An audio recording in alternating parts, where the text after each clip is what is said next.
धर्म संकट की मॉरल स्टोरी। एक बार की बात है, एक गजानन नाम का व्यक्ति बहुत ही पुण्यात्मा व्यक्ति था। ईश्वर के प्रति परम आस्था थी। वो अपने परिवार सहित, जिसमें उसकी पत्नी और छोटे छोटे बच्चे थे, सबको लेकर तीर्थ यात्रा के लिए निकला।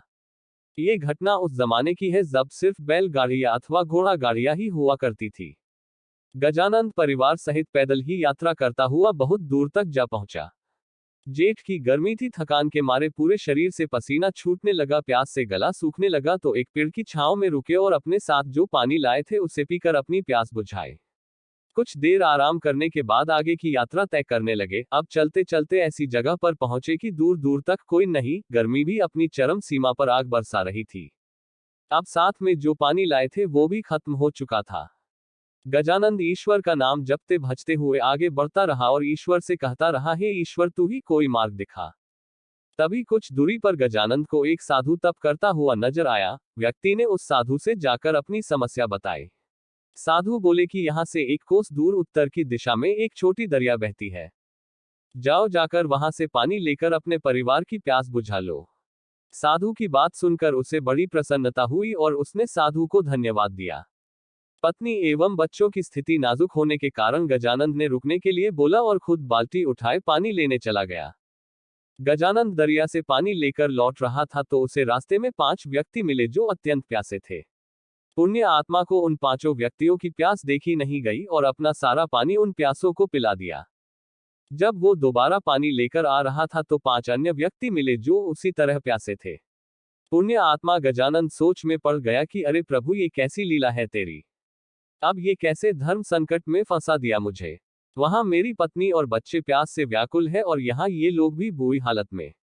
अब ऐसे में इनको प्यासा छोड़कर चला जाओ तो स्वार्थी कहलाऊंगा, और समय पर उन तक ना पहुंचा तो पापी कहलाऊंगा। ये कैसी परीक्षा है प्रभु, कृपा कोई मार्ग दिखाओ। इस बार फिर गजानंद ने उन सब को पानी पिला दिया और तेजी से दौड़ता हुआ दरिया से फिर पानी ले आया। यही घटना बार बार हो रही थी और काफी समय बीत जाने के बाद जब वो नहीं आया तो साधु उसकी तरफ चल पड़ा। बार बार उसके इस पुण्य कार्य को देखकर साधु बोला, हे पुण्य आत्मा, तुम बार बार अपनी बाल्टी भरकर दरिया से लाते हो और किसी प्यासे के लिए खाली कर देते हो, ये जानते हुए भी कि उधर तुम्हारे बच्चे भी प्यासे हैं। इससे तुम्हें क्या लाभ मिला? पुण्य आत्मा ने बोला, मुझे क्या मिला या क्या नहीं मिला इसके बारे में मैंने एक बार भी विचार नहीं किया, पर मैंने अपना स्वार्थ छोड़कर अपना धर्म निभाया। साधु बोला, आखिर ये कैसा धर्म है? ऐसे धर्म निभाने से क्या फायदा जब तुम्हारे अपने बच्चे और परिवार ही जीवित ना बचे। तुम अपना धर्म ऐसे भी निभा सकते थे जैसे मैंने निभाया। पुण्य आत्मा ने पूछा, कैसे महाराज? साधु बोला, मैंने तुम्हें दरिया से पानी लाकर देने के बजाय दरिया का रास्ता ही बता दिया। तुम्हें भी उन सभी प्यासों को दरिया का रास्ता बता देना चाहिए था, ताकि तुम अपने परिवार की प्यास भी बुझा सको और अन्य प्यासे लोगों की बहुत प्यास बुझ जाए।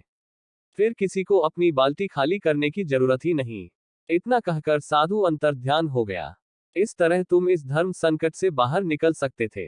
ये सुन गजानंद तुरंत बाल्टी में पानी लिए सबको दरिया का रास्ता बताता हुआ अपने परिवार की प्यास बुझाने के लिए दौड़ा। कहानी से सीख। मॉरल स्टोरी, धर्म संकट। इस कहानी से हमें सीख मिलती है, हम ज्यादा से ज्यादा लोगों की मदद कैसे कर सकते हैं। यदि जीवन में किसी मदद या सेवा करना चाहते हो तो कोशिश यही करो कि उसे खुद इतना समर्थवान बना दो कि वो अपना आगे का जीवन स्वयं संवारने योग्य हो जाए। इस तरह हम ज्यादा लोगों की मदद और सेवा कर पाएंगे। जब आपको लगे कि सामने वाले में सामर्थ्य है या उसे सामर्थ्यवान बनाया जा सकता है तो उसे ज्ञान दो, उसे वो मार्ग बता दो जिससे वो अपना हित खुद कर सके। उम्मीद करता हूँ इस मॉरल स्टोरी धर्म संकट कहानी से आपको बहुत कुछ सीखने को मिला होगा। मॉरल स्टोरी धर्म संकट को अपने मित्रों में अवश्य शेयर करें ताकि वह भी कहानी से मिले अनमोल ज्ञान से परिचित हो सके। चैनल को सब्सक्राइब अवश्य करें। आपका बहुत बहुत धन्यवाद।